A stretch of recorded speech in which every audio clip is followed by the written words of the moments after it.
इधर इधर हा थोडं वरती वरती. अरे इथे, अरे इथे म्हटलं ना. अरे फुलासारका हाथ है रे तुझे. तेरी मामी बीमार रहती है, मेरे को खुश करने के लिए जो करती है ना वो तू भी कर ले आज. हाँ माँ मुझे कुछ समझ नहीं आ रहा. क्या क्या समझाता है ना. इधर मैं समझाता हूँ तेरे को. हाँ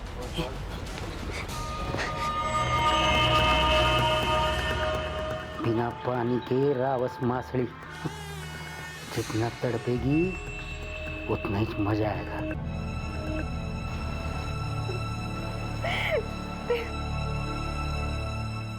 रति, क्या हुआ? तू रो क्यों रही है? नहीं नहीं दादा, मैं रो नहीं रही थी. वो आँख में कुछ चला गया था, वही निकाल रही थी. सब ठीक है. देख रती, तू झूठ मत बोल. कुछ बात है तो बता मुझे. अरे नहीं, सब ठीक है. पक्का? हाँ सब ठीक है. मैं खाना लगा दूँ? हाँ बहुत तेज भूख लगी है, तू खाना लगा दे मेरे लिए. मैं खाना लगा देती हूँ, तब तक तुम मामा के लिए पान बना देना.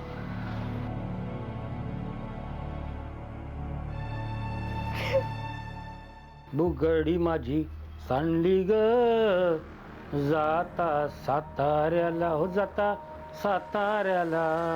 मामा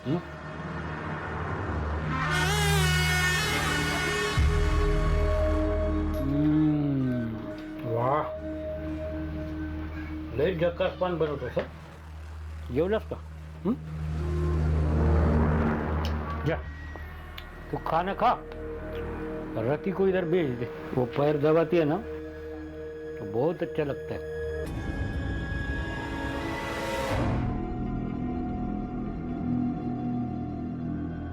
दादा तू गई नहीं मामा के पैर दबाने? तुम्हारे यहाँ जो मजदूर काम करते हैं उन्हें रोज का कितना मिलता होगा? उन्हें दिन का कुछ 200 रुपये मिलता है. 200 रुपये में तुम कहीं भी बाहर अपना गुजारा कर सकते हैं ना. क्या हुआ रति?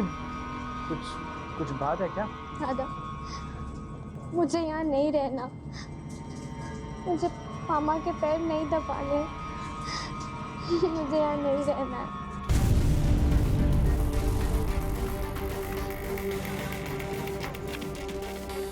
दादा मैं बहुत एक जरूरी चीज भूल गई हूँ. तुम यहीं रुको, मैं आ रही हूँ. ठीक है? अरे पर तू, मैं आ रही हूँ.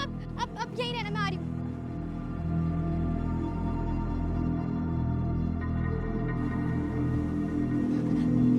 चलो. तू लेने क्या गई थी?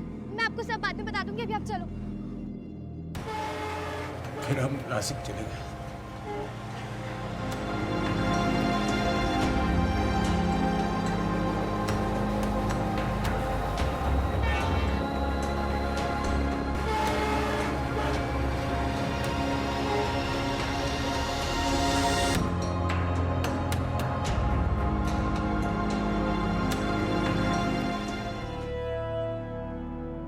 बैठ इधर, मैं बात कर. हाँ भाई, क्या बात है? मुझे नौकरी चाहिए चाचा. पान बनाना जानते हो क्या? जी चाचा, मैं बहुत अच्छा पान बनाता हूँ. ये लीजिए चाचा. बट पान तो तुमने बहुत अच्छा बना.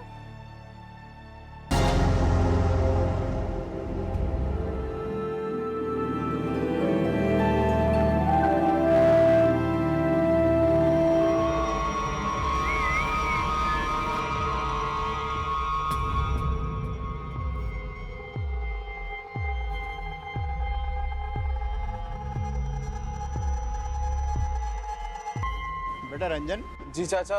एक बात कहनी थी बेटा. कहिए ना. सबसे पहले तुम अपने रहने की व्यवस्था कर लो. तो बात क्या है, पान की दुकान पे तुम्हारी बहन का रहना अच्छा नहीं लगता है. ये रही तुम लोग की खोली, एकदम वैसे ही जैसे तुम लोग को मांगता है. एकदम सस्ती मद्दी टिकाऊ.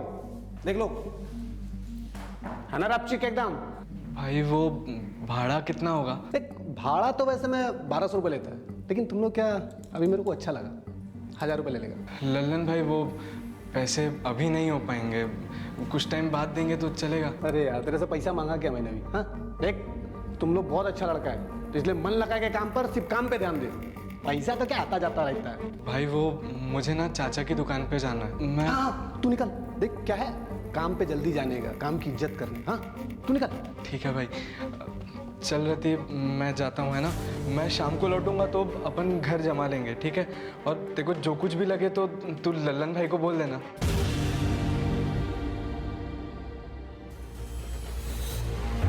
चाचा। अरे रंजन बेटा, इतनी जल्दी वापस आ गया? जी चाचा, रहने का इंतजाम हो गया है। 1000 रुपए महीने पर खोली मिली है। इतनी सस्ती? किसने दिलवाई? वो लल्लन भाई जी है ना, वो सुंदर मोहल्ले वाले, बस उन्होंने ही दिलवाई है। और घर के सारे सामान का इंतजाम भी वही कर रहे हैं। बहुत अच्छे इंसान है वो लल्लन? जी। अरे एक नंबर का छटा हुआ बदमाश है वो। जल्दी जाके देख, उसने तेरी बहन के साथ कुछ कर ना दिया हो।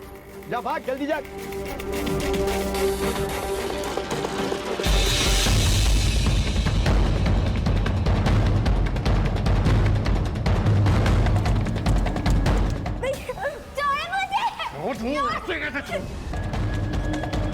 ये खूबी मैंने सिर्फ तेरे लिए दी। पहली नजर में ही तू मुझे पसंद आ गई।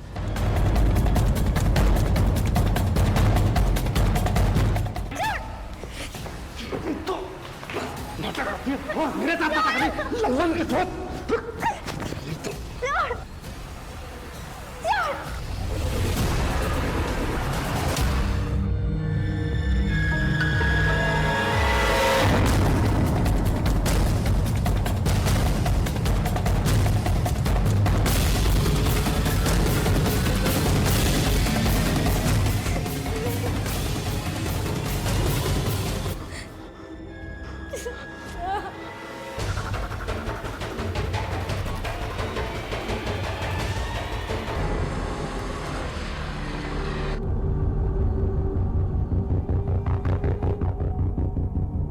चल टिकट दो, टिकट।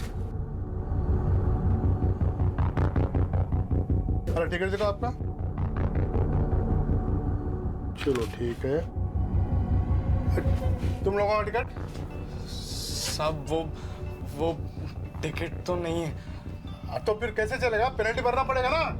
सब पैसे नहीं है हमारे पास, बहुत गरीब है हम लोग सब।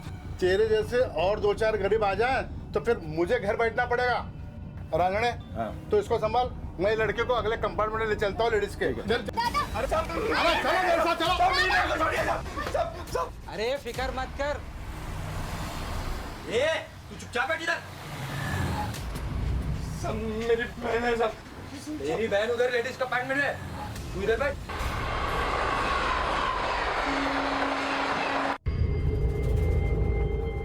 दादा देखो, मैंने टिकट भी बनवा ली और मुझे कुछ पैसे भी मिल गए। ये लीजिए टिकट, आप छोड़ दीजिए मेरे दादा को। बड़ी समझदार है। ठीक है,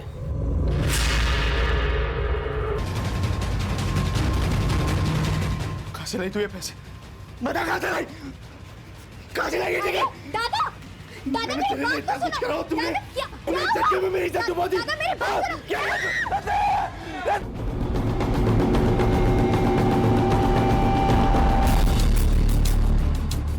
पॉज करो, जूम करो, इसकी फोटो निकालो और ये रिक्शा नंबर भी नोट कर लो। ये कौन है ये पता करो, रंजन का इसके साथ क्या कनेक्शन है ये भी पता करो। सर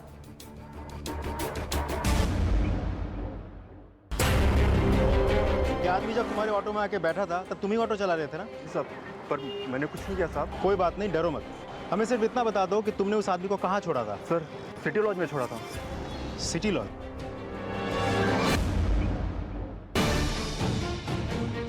ये फोटो देखिए, ये आदमी आप ही के लॉज में रहता है क्या? है नहीं साहब, था अभी थोड़ी देर पहले ही यहाँ से चेकआउट करके चला गया। आपको कोई आइडिया है वो किस लिए रुका हुआ था? कोई बिजनेस ट्रिप वगैरह? ये किसी मेडिकल ट्रीटमेंट के लिए आए थे सर यहाँ पे, और आज की ट्रेन से ये वापस अपने गांव जा रहे हैं। Thank you sir. मैंने लॉज में आके पूछताछ की तो पता चला कि वो बूढ़ा आदमी इस लॉज से चेकआउट कर चुका है। वो यहाँ से नहीं है, किसी और जगह से ट्रीटमेंट के लिए आया था। तांबे, ये बुढ़ा हाथ से निकलना नहीं चाहिए। एक काम करो, तुम यहाँ के रंजन को कोर्ट में लेके जाओ, इस बुढ़े को मैं देखता हूँ। जी सर।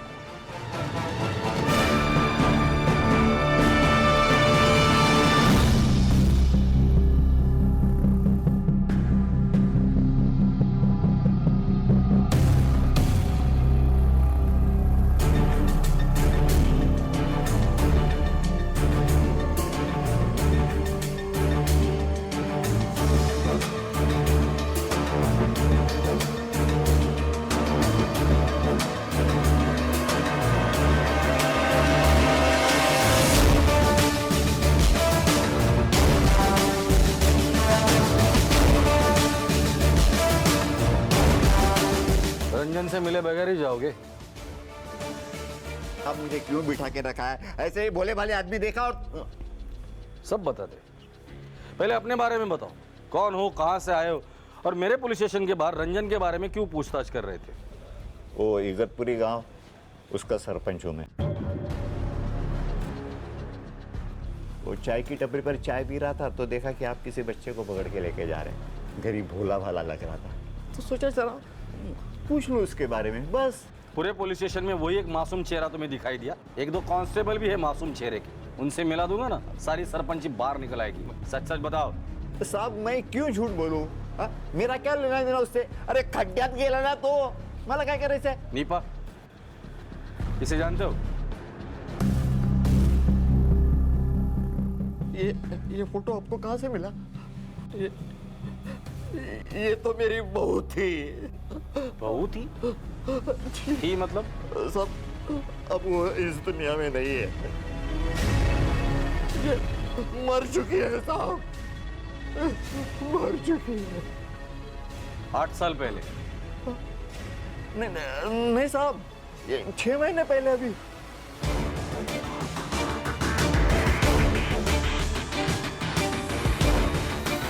मित्रा और उसके पिता की मौत से शुरू हुई ये कहानी अब कहानी नहीं रही थी, बल्कि दिमाग को हिलाकर रख देने वाले सवालों की फेहरिस्त बन चुकी थी। मित्रा और उसके पिता की हत्या किसने की थी?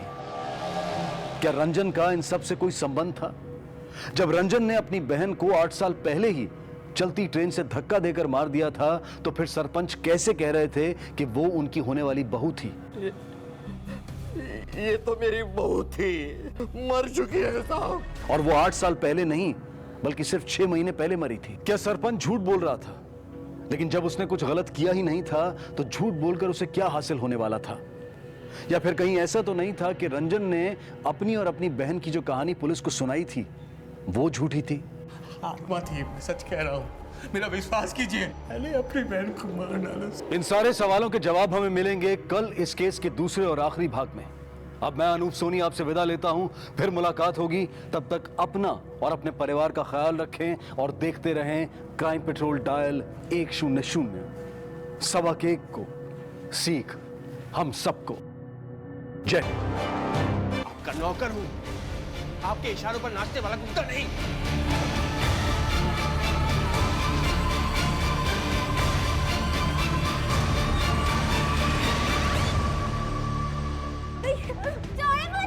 पहली नजर में ही तो मुझे पसंद आ गया।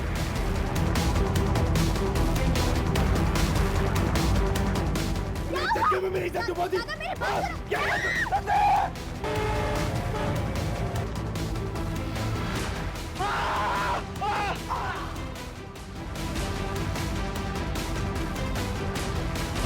सिर्फ कहने वाली बात नहीं है, बल्कि ये सच है कि हमारा आज हमारे कल पर निर्भर करता है।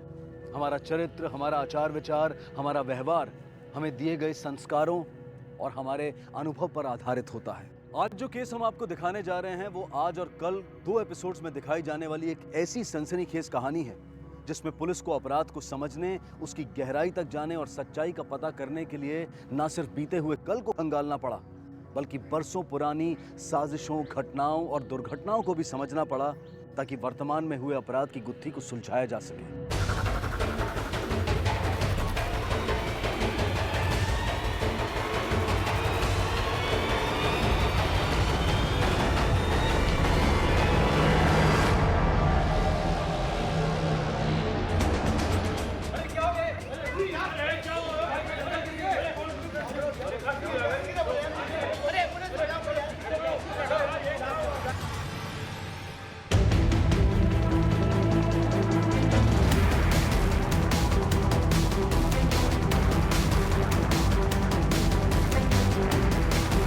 बिल्डिंग के सिक्योरिटी गार्ड ने हमें फ़ोन करके बताया कि 4थे माले से गिरकर इनकी मौत हो गई है।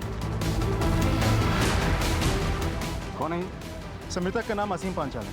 4थे माले पर बड़ी बेटी मित्रा के साथ रहते थे। ये छोटी बेटी पलक।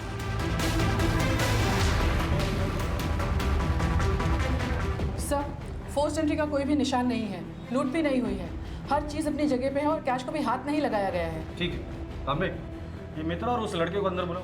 सर। सर मुझे सच में नहीं पता ये सब कैसे हुआ। मैंने उन्हें गिरते हुए नहीं देखा साहब। मैं उस समय बिल्डिंग में पानी छोड़ रहा था, तभी मैंने कुछ जोर से गिरने की आवाज़ सुनी तो मैं दौड़ के गया और वहाँ देखा तो वो अंकल खून से लथपथ पड़े हुए थे। सर पूरा घर छान मारा लेकिन मरने वाले ने कोई सुसाइड नोट नहीं छोड़ा। सर आप मेरी बात क्यों नहीं मान रहे हो? अरे बाबा ने सुसाइड नहीं की है, उनका मर्डर हुआ है। ये तो होना ही था, मुझे पता था डायन, तेरा ये भूत प्रेत का चक्कर एक ना एक दिन किसी की जान लेकर रहेगा। अब ले ली ना बाबा की जान, पड़ गई इस कलेजे में ठंडक। ए, कौन है तू? साहब मैं इस चंडालनी का पति हूँ और साहब इस रिश्ते से मरने वाले मेरे ससुर हैं। साहब मेरा नाम प्रशांत है और साहब मैं अच्छी तरह से जानता हूँ कि ये सब इसी का किया धरा है। साहब ये वो औरत है जो किसी को सुख दे ही नहीं सकती, इसको सिर्फ एक ही काम आता है, वो है दूसरों की जिंदगी को बर्बाद करने का, बस। मलाड पुलिस ने मृतक असीम पांचाल की मौत की तहकीकात शुरू की। पहली नजर में पुलिस को इस बात का संदेह हो गया था कि असीम पांचाल की हत्या को किसी ने आत्महत्या की शक्ल देने की कोशिश की थी। लेकिन इससे पहले कि पुलिस संदिग्धों से कड़ी पूछताछ करती और अपनी तहकीकात के जरिए किसी निष्कर्ष पर पहुंचती, एक ऐसी चौंका देने वाली घटना घटी जिसने इस पूरे केस का रुख ही बदल दिया। मेम साहब, मेम साहब।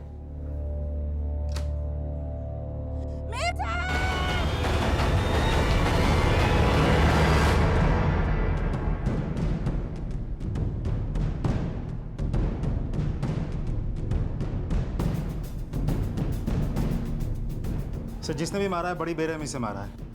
मैडम मैं अपने फ्लैट में थी। आपको इस हादसे के बारे में किसने बताया? वॉचमैन ने। सर उस वक्त मैं घर पर नहीं था सर। कहाँ था? वो हॉन्टेड प्लेस होता है ना सर, वो ढूंढने गया था।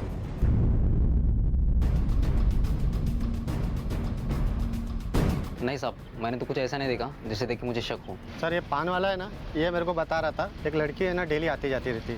ठीक। हाँ एक लड़की थी सर, एक आती थी 10-12 दिन से, 20-21 साल की होगी। वो मित्रा जी के घर पे देखती। उसकी शक्ल याद है? स्केच बनवा सकते हो? असीम पांचाल की हत्या के बाद उसकी बड़ी बेटी मित्रा की भी हत्या हो चुकी थी। पुलिस को खोजबीन के दौरान एक ऐसी रहस्यमयी लड़की का पता चला जो दोनों ही हत्याओं के दौरान घर के आसपास मंडरा रही थी। पुलिस ने उसका स्केच बनवाया लेकिन कोई भी उसकी शिनाख्त नहीं कर पा रहा था।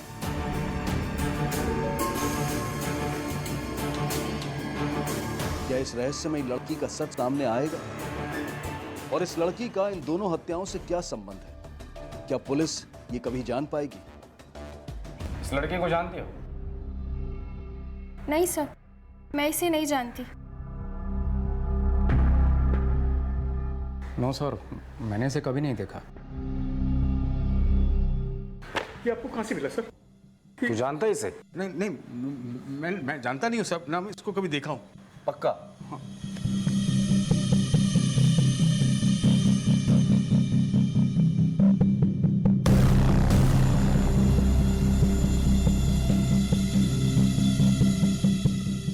ठीक है, जा तू। जरूरत पड़ी हो दोबारा। तेरे हाथ क्यों कांप रहे हैं? ठंडा पड़ गया तू तो। ठंड लग रही है यहाँ पर। हाँ? अब गर्मी आई बदन में। अगले 5 सेकंड में अगर तूने ये नहीं बताया कि इस लड़की के साथ तेरा क्या कनेक्शन है, तेरी ऐसी हालत करूंगा तो सपने में भी नहीं सोच सकता। मरे हुए लोगों से जिंदा लोगों का क्या रिश्ता हो सकता है सर? मतलब? ये मेरी बहन थी, मुझसे मौत का बदला लेने आई है वापस। मरी हुई थी, मौत का बदला लेने आई है? मरा हुआ इंसान कभी वापस भी आता है? सरिया में बेवकूफ बना रहा है बस, और कुछ नहीं। नहीं यही सच है। देखिए ये जो दाग है ना, ये मेरी बहन है। अगर तेरी बहन मर चुकी है तो आस पड़ोस वालों में से देखा कैसे? आत्मा थी, मैं सच कह रहा हूँ, मेरा विश्वास कीजिए। मैंने अपनी बहन को मार डाला सर। क्या? तो क्या बोल रहा है? तुझे पता है तू क्या बोल रहा है? पता है सर, मैं सच बोल रहा हूँ। मैं पापी हूँ सर, पाप किया है मैंने अपनी मासूम बहन को अपने हाथों से मारने का पाप किया है सर मैंने। चले नाटक बंद कर, नाटक बंद और तेरी कहानी सुना। सर 8 साल पहले की बात, मैं और बहन अनाथ हो गए थे, हमको देखने वाला कोई नहीं था। सर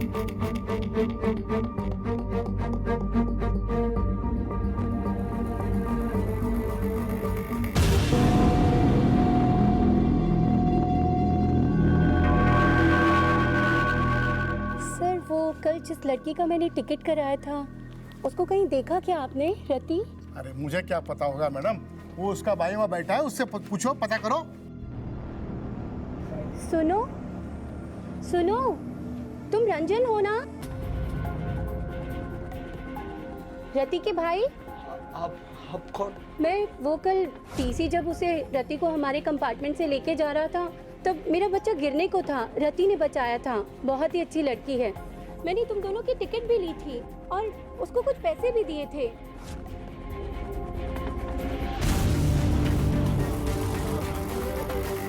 आपने उसे पैसे दिए थे? हाँ मैंने उसे पैसे दिए थे। आपने उसका टिकट कराया था? हाँ मैंने कराया था। सच कह रहे हैं, आपने उसे पैसे दिए थे? अरे हाँ मैंने दिए थे।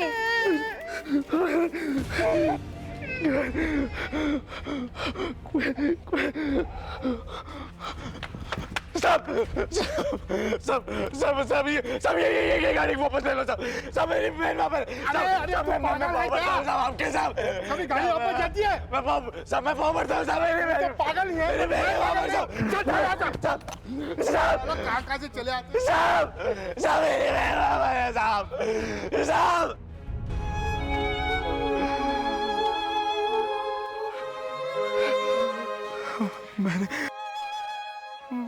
मैंने रति को मार दिया। मैंने रति को मार दिया।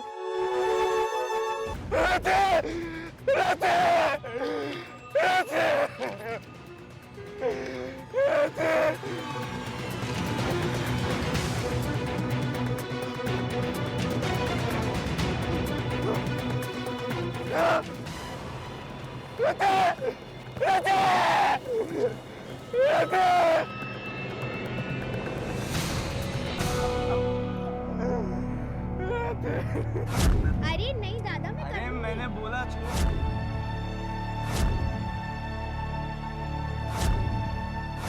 मेरी इज्जत डुबा दी। तूने बुड्ढे को क्यों मारा? मैंने अपने बहन को मार डाला सर। मैंने अपनी बहन को मार डाला सर। वो बदला लेने आई है सर। बदला लेने आई हूँ। मेरे साथ रहने वाले एक को मार डालेगी सर।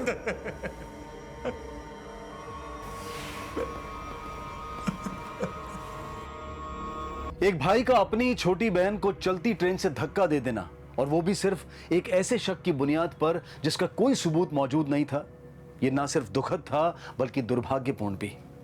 भावनाओं में बहकर किया गया जुर्म रंजन की जिंदगी को किस हद तक और किस कदर बदल कर रख देने वाला था, इस बात का उसे अंदाजा भी नहीं था। मित्रा के नौकर रंजन ने पुलिस को दिए अपने बयान में कई सनसनीखेज खुलासे किए और अपनी बहन को चलती ट्रेन से धक्का देकर मारने का गुनाह भी कबूला।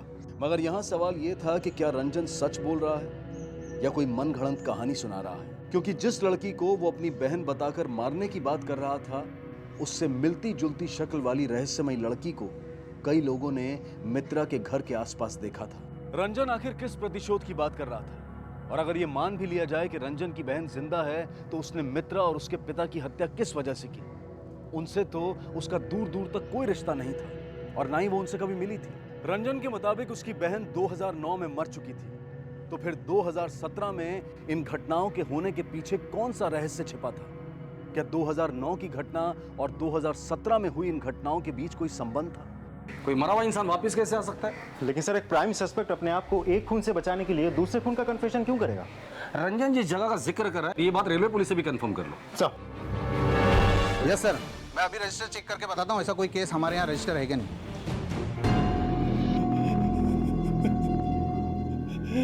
मेरी प्यारी मुझे माफ कर दो।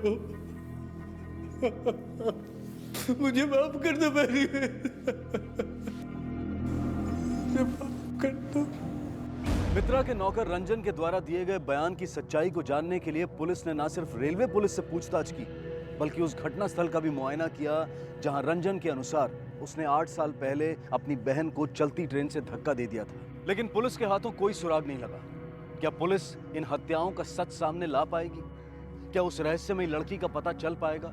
और सबसे बड़ा सवाल ये कि अगर रंजन के मुताबिक उसकी बहन मर चुकी है तो लोगों ने मित्रा के घर के आसपास किसे मंडराते हुए देखा? सर मैंने रेलवे पुलिस से बात की, लेकिन ऐसा कोई भी केस वहाँ रजिस्टर नहीं हुआ है। कुछ समझ में नहीं आ रहा सर क्या हो रहा है। और रंजन जिस जगह का जिक्र कर रहा था, ये उस जगह के कुछ फोटोग्राफ्स हैं सर। 8 साल बीत चुके हैं और उस पर्टिकुलर स्पॉट पे ट्रेन बहुत स्पीड में चलती है। तो 8 साल पहले भी चलती होगी। वहाँ से गिर के बचना ऑलमोस्ट नामुमकिन है सर। तो फिर रति की लाश रेलवे पुलिस या रंजन को क्यों नहीं मिली? सर ऐसा भी तो हो सकता है कि वो ट्रेन से गिरी और किसी झाड़ी में जाके गिर पड़ी जहाँ किसी की नज़र नहीं गई होगी, और फिर किसी जंगली जानवर ने उठा के खा लिया होगा। तो तुम्हारे कहने के मुताबिक जिस लड़की का स्केच हमने बनवाया वो रंजन की बहन रति नहीं बल्कि कोई और है। लेकिन सर रंजन की बहन जैसे दिखने वाली किसी और के साथ मित्रा और उसके बाबा के मौत का क्या संबंध हो सकता है? काबरे, जब भी कोई धागे उलझते हैं ना तो उसे सुलझाने के लिए शुरुआत उनके सिरों से करनी पड़ती है। हम भी वही करेंगे। मैं एक टीम लेकर रंजन और रति के गांव चले जाता हूँ। तुम यहीं रहकर इस केस का इन्वेस्टिगेशन करो और मुझे अपडेट करते रहना। सर। हाँ सर, 8 साल पहले जल के मर गया था। गांव वाले को पूरा यकीन है रंजन और रीति ने मारा है। अभी उसके घर पे कौन है? उसकी औरत रहती है। रहता कहाँ है वो? आगे जाके दाएं मुड़े रहता। ठीक है। सब मुझे अच्छे से याद है। उस रात कोई लालटेन लेकर मेरे पति के कमरे की तरफ गया था। मैं हमेशा बीमार रहती, इसलिए मैं उठ नहीं पाई, पर मुझे थोड़ा थोड़ा याद है। शायद रति या रंजन में से कोई था। थोड़ी देर में ही उनका कमरा आग की लपटों में गिर गया। उसके बाद रति और रंजन कभी नहीं दिखे। प्रसाद, एक बात मैं बोलती हूँ, मेरे पति के कर्मों का फल उनको मिल गया। वो कमीना अपने ही भांजी पर बुरी नजर रखता था। अगर मेरे बस में होता ना तो मैं खुद उसे मार देती। आपने फिर कभी रति और रंजन को देखा है? नहीं। आपने इस लड़की को देखा है कभी? नहीं, मैंने तो इसे कभी नहीं देखा। मित्रा के बारे में क्या जानती हो? अरे सर, वो मित्रा मैडम, उनसे तो दूर रहना ही अच्छा। काला जादू टोना टोटका सब करती थी वो। नहीं छोड़ूंगी तुझे, नहीं छोड़ूंगी। सर मैं 1 लाख रुपया इन्हें एडवांस देकर गया था। प्लीज़ मित्रा जी, आप समझने की कोशिश कीजिए। मैं बड़ी उम्मीद लेकर आपके पास आया हूँ। हमारे पिताजी पुराने ज़माने के टिपिकल बिजनेसमैन थे। उन्होंने जितना पैसा बैंक में रखा उससे कहीं ज़्यादा इधर उधर छुपा कर रखा था। वो बताते थे कि जब मैं जाऊँगा तो कौन सी दौलत कहाँ छुपा कर रखी है सब बता कर जाऊँगा। मगर अचानक उनका इस तरह देहांत होने से सब गड़बड़ हो गई। प्लीज़ मित्रा जी, आप मेरे पिताजी की आत्मा से पूछ कर ये बता दीजिए कि उन्होंने वो दौलत कहाँ छुपा कर रखी है। पैसे तो मिले नहीं और काम भी नहीं हुआ। मित्रा और उसके पिता का रिश्ता कैसा था? पिताजी के साथ उनका सब बढ़िया था।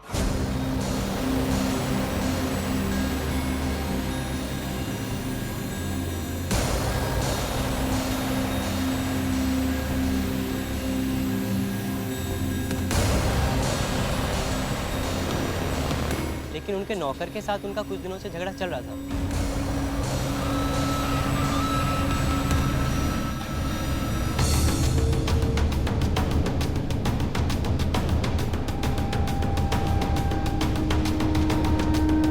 कहाँ गए थे?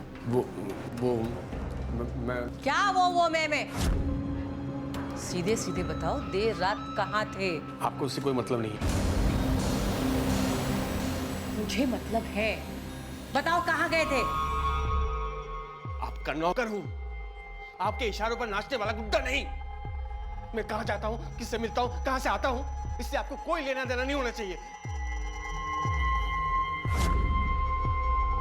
आप ही इस बिल्डिंग के सेक्रेटरी हैं? जी हाँ। मित्रा और रंजन के रिश्ते के बारे में आप क्या जानते हैं? मित्रा और रंजन का पता नहीं, पलक के साथ उसके रिश्ते अच्छे नहीं थे। मतलब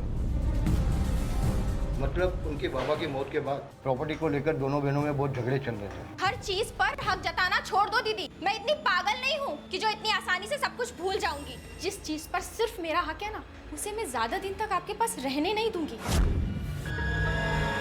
मैंने तो कई बार मित्रा के नौकर रंजन को पलक के घर में चोरी छुपे आते जाते देखा है साहब।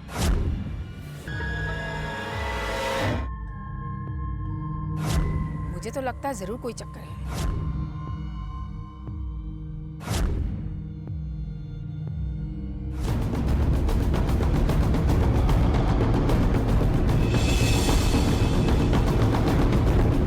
साहब, मैं आपको कुछ बताना चाहता हूँ। मेरे पैसे क्यों निकाले? बोल के निकाले। और एक बात कान खोलकर सुन लो, मेरी आज की इस बेइज्जती का बदला तुम्हें अपनी जान देकर चुकाना पड़ेगा। छोड़ूंगा नहीं मैं तुम्हें।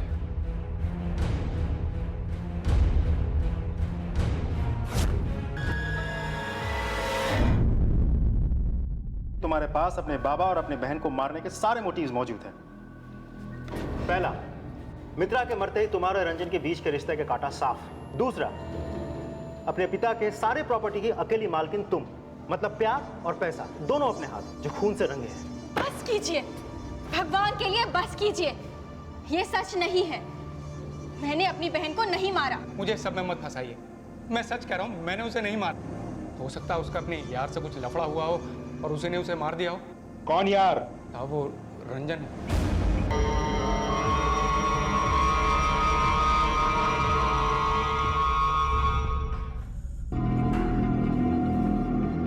मुझे माफ कर दो मेरी प्यारी बहना।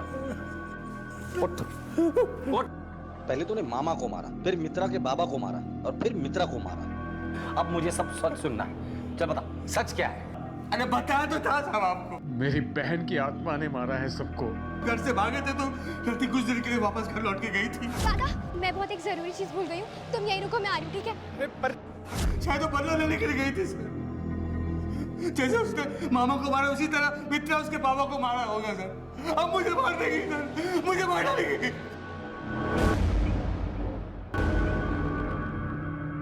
राम राम सर। राम राम। ओह, रंजन को क्यों पकड़ा है? मर्डर का केस है उसके ऊपर, अंदर पूछताछ चालू है। या डॉक्यूमेंट मध्ये नावच नाही दे। सर, एक बुड्ढा बाहर पूछताछ कर रहा है कि वो लड़का रंजन जिसे हमने लॉकअप में रखा है उसकी हालत कैसी है। बुड्ढा? कहीं इस केस से रिलेटेड कोई इन्फॉर्मेशन तो नहीं है उसके पास? फौरन बुला लो उसे। सर। दादा, नई सड़क चलोगे? जा रहा है। ऑटो, ऑटो, रुको।